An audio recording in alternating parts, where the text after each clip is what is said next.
आज तारीख है 8 सितंबर और 8 सितंबर के करंट से जितने भी क्वेश्चन हमारे एग्जाम में बन सकते हैं उनको आज हम डिस्कस करेंगे। पहला क्वेश्चन है कि हाल ही में खबरों में आया एमिकस प्राइम नामक रोबोट किस क्षेत्र से संबंधित है। इसके ऑप्शन है पहला क्रिकेट, दूसरा फुटबॉल, तीसरा टेबल टेनिस और चौथा रग्बी। इसका सही आंसर है थर्ड, टेबल टेनिस। हाल ही में एमिकस प्राइम नाम का रोबोट, जिसको हमारी सिल्वर मेडलिस्ट भाविना भी इस्तेमाल करती थी, उन्होंने उसकी काफी तारीफ की है और इसी वजह से वह आजकल न्यूज में है। अगले क्वेश्चन की बात करते हैं कि किस राज्य ने हाल ही में नदी क्रूज सेवा अपने राज्य में शुरू की है। इसके ऑप्शन है पहला मध्य प्रदेश, दूसरा तमिलनाडु, तीसरा महाराष्ट्र और चौथा उत्तर प्रदेश। इसका सही आंसर है चौथा, उत्तर प्रदेश।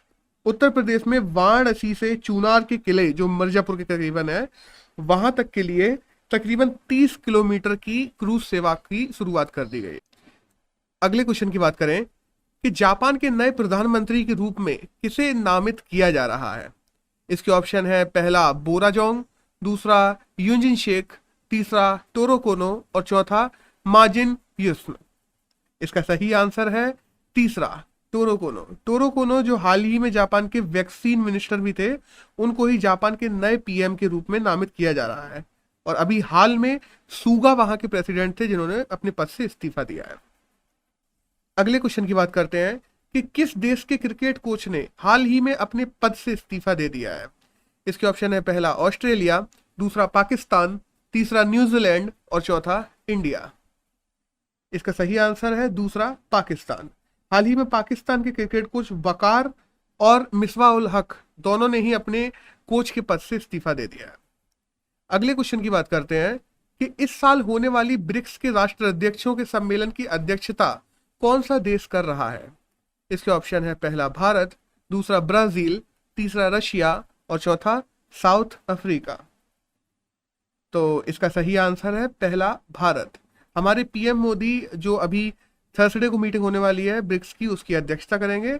और पिछले साल रशिया ने की थी, वही उसके नाम के हिसाब से है। बी से ब्राजील, आर से रशिया, आई से इंडिया, सी से चाइना और एस से साउथ अफ्रीका। ब्रिक्स की स्थापना 2006 में की गई थी। 2009 में हम देखते हैं इसके लगातार हर साल सम्मेलन होने लगे हैं राष्ट्र अध्यक्षों के, और 2010 में इसमें साउथ अफ्रीका जुड़ा था। तब से ब्रिक को ब्रिक्स के रूप में बुलाया जाने लगा है।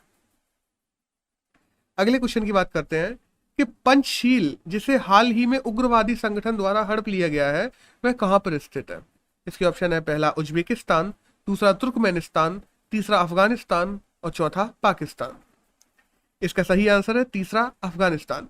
पंचशील जो अकेला प्रांत बचा हुआ था अफगानिस्तान में, जो तालिबान के कब्जे में नहीं था, आखिरकार तालिबान ने उसे भी हड़प लिया है। अगले क्वेश्चन की बात करते हैं कि तमिलनाडु सरकार द्वारा इनमें से कौन सा विधेयक हाल ही में पारित किया गया है। इसके ऑप्शन है पहला राइट टू ईट, दूसरा राइट टू सिट, तीसरा राइट टू ड्रिंक और चौथा राइट टू टॉक। इसका सही आंसर है दूसरा, राइट टू सिट। तमिलनाडु सरकार द्वारा हाल ही में राइट टू सिट नामक एक विधेयक पास किया गया है, जिसके द्वारा वहां पे काम करने वाले संगठित व असंगठित क्षेत्र के कर्मचारी, उनके लिए एक कुर्सी अनिवार्य कर दी है। मतलब ऐसा नहीं है कि कोई भी उनको 7 घंटे या 8 घंटे खड़े करके काम करा सकता है, उनको बैठने दिया जाएगा। राइट टू सिट नाम से उन लोगों ने अपना एक विधेयक पारित किया है। और अगर इस बिल की बात करें तो इस बिल का नाम है Tamil Nadu shop and establishment act 1947, और इसी बिल के सेक्शन 22A के अंतर्गत इस क्लॉज को डाला गया है। अगले क्वेश्चन की बात करते हैं कि किस राज्य द्वारा 100 करोड़ से अपने राज्य में आइकॉनिक स्कूल स्थापित करने की घोषणा की गई है। इसके ऑप्शन है पहला उड़ीसा, दूसरा आंध्र प्रदेश, तीसरा महाराष्ट्र और चौथा राजस्थान। इसका सही आंसर है पहला, ओडिशा। ओडिशा गवर्नमेंट ने तकरीबन 100 करोड़ रुपए से अपने राज्य में आइकॉनिक स्कूल स्थापित करने की घोषणा की है, जिन स्कूलों में उनके राज्य के जो मेरिटल बच्चे हैं, जिन लोगों ने अपने 10th 12th में मेरिट से पास किया हुआ है, उनको इन स्कूलों में डाला जाएगा और उनकी पढ़ाई को और बल दिया जाएगा। अगर बात करें तो हाल में जो सरकारी स्कूल है उड़ीसा में, उनका नाम आदर्श विद्यालय है। और मेरिटस स्कूल की बात करें, जो आइकॉनिक स्कूल के नाम से भी जाने जाएंगे, इनको तकरीबन 25 एकड़ की जमीन पे स्थापित किया जाएगा। उड़ीसा की राजधानी भुवनेश्वर है। उड़ीसा के अगर गवर्नर की बात करें तो वो गणेशी लाल है, और नवीन पटनायक वहां के सीएम है हाल। अगले क्वेश्चन की बात करते हैं कि भैंस की किस नस्ल को national bureau of animal genetic resources द्वारा मान्यता दी गई है? इसके ऑप्शन है पहला कोलार बफेलो, दूसरा रिश्मार बफेलो, तीसरा मांडा बफेलो और चौथा महावी बफेलो। इसका सही आंसर है तीसरा मांडा बफेलो। मांडा बफेलो एक प्रकार की भैंस की नस्ल है जिसे हाल ही में national bureau of animal genetics resources को द्वारा स्थापना दी गई है, उसको एक नई नस्ल के रूप में मान्यता दी गई है। और अगर इस नस्ल की बात करें तो ये अन्य भैंसों से ज्यादा इम्यून होती है, छोटी छोटी बीमारियां इसको कम लगती हैं और ये ज्यादातर इंडिया के ईस्टर्न घाट्स पे पाई जाती है। अगले क्वेश्चन की बात करते हैं कि अल्फा कॉन्टे जिन्हें हाल ही में प्रधानमंत्री पद से हटा दिया गया है वह कहां के प्रधानमंत्री थे?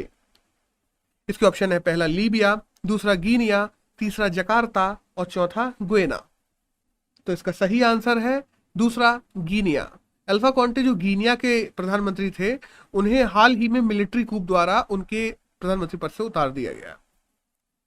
अगले क्वेश्चन की बात करते हैं कि गिल्बोआ जेल जो हाल ही में खबरों में है वह कहां स्थित है? इसके ऑप्शन है पहला घाना, दूसरा रशिया, तीसरा वियतनाम और चौथा इजराइल। इसका सही आंसर है चौथा इजराइल। गिल्बोआ जेल जो इजराइल की सबसे सुरक्षित जेलों में से एक मानी जाती है, हाल ही में वहां से तकरीबन 6 अलग अलग कैदियों के भागने की रिपोर्ट आई है जो वहां से सुरंग बना के भागे हैं और इसी वजह से गिल्बोआ जेल हाल में न्यूज में भी है। अगले क्वेश्चन की बात करते हैं कि किस देश के द्वारा क्लाइमेट क्राइसिस के लिए एक अलग से मंत्रालय की स्थापना की गई है? इसके ऑप्शन है पहला ग्रीस, दूसरा इटली, तीसरा इंडिया और चौथा इटालियानो। इसका सही आंसर है पहला ग्रीस। ग्रीस में क्लाइमेट क्राइसिस को देखते हुए एक अलग से मंत्रालय स्थापित करने की बात कही गई है जिसके कमिश्नर ग्रीक नहीं होंगे, वह ईयू के एक अधिकारी हैं जिनको इस क्लाइमेट क्राइसिस मंत्रालय का अध्यक्ष बनाया जाए। अगले क्वेश्चन की बात करते हैं कि रिली ओप्लेका जिन पे हाल ही में $10,000 का फाइन लगाया गया है यह किस खेल के खिलाड़ी हैं? इसका ऑप्शन है पहला फुटबॉल, दूसरा टेबल टेनिस, तीसरा रग्बी और चौथा टेनिस। रिली ओप्लेका की बात करें तो यह एक टेनिस के खिलाड़ी हैं जो हाल ही में यूएस ओपन में खेल रहे हैं। यूएस ओपन में लिमिट है कि आप अपने स्पॉन्सर्स की 4 इंच स्क्वायर से बड़ी कोई भी फोटो प्रदर्शित नहीं कर सकते और इन्होंने अपने बैग में से एक दूसरा बैग निकाला जिसमें एक 4 इंच स्क्वायर फुट से ज्यादा बड़ी इनके स्पॉन्सर की एक लोगो था, जिस वजह से इन पे $10,000 का फाइन लगाया गया है। अगले क्वेश्चन की बात करें तो डंगन कंजर्वेशन रिजर्वेशन कहां स्थापित किया गया है? इसके ऑप्शन है पहला राजस्थान, दूसरा मध्य प्रदेश, तीसरा केरला और चौथा तमिलनाडु। इसका सही आंसर है तमिलनाडु। डंगन एक तरीके की सी काऊ कही जाती है क्योंकि यह एक तरह से मछली होती है बट इसकी देखने में ये काफी हद तक काऊ की तरह लगती है तो इसको सी काऊ भी कहा जाता है। तो ये इंडिया में एंडेंजर्ड स्पीसीज में है और IUCN की वल्नरेबल स्पीसीज में भी है और इसी वजह से इसके कंजर्वेशन को लेके एक रिजर्वेशन एरिया बनाया गया है, रिजर्व एरिया बनाया गया है जो कि तमिलनाडु में स्थित है। आज के आखिरी क्वेश्चन की बात करते हैं कि इंटरनेशनल डे ऑफ चैरिटी किस दिन मनाया जाता है? इसके ऑप्शन है पहला 4 सितंबर, दूसरा 5 सितंबर, तीसरा 6 सितंबर और चौथा 7 सितंबर। इसका सही आंसर है दूसरा 5 सितंबर। 5 सितंबर जिस दिन मदर टेरेसा की डेथ हुई थी उसी दिन इंटरनेशनल डे ऑफ चैरिटी भी मनाया जाता है।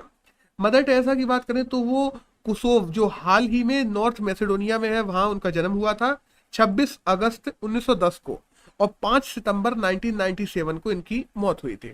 इन्होंने जिंदगी भर नैतिक काम किए थे, समाज सेवा के काम किए थे, इसीलिए इनके मृत्यु डे पर भी इंटरनेशनल डे ऑफ चैरिटी मनाया जाता है। तो आज 8 सितंबर से जितने भी क्वेश्चन हमारे करंट से जानने के लिए जरूरी थे उनको हमने डिस्कस कर लिया है। धन्यवाद।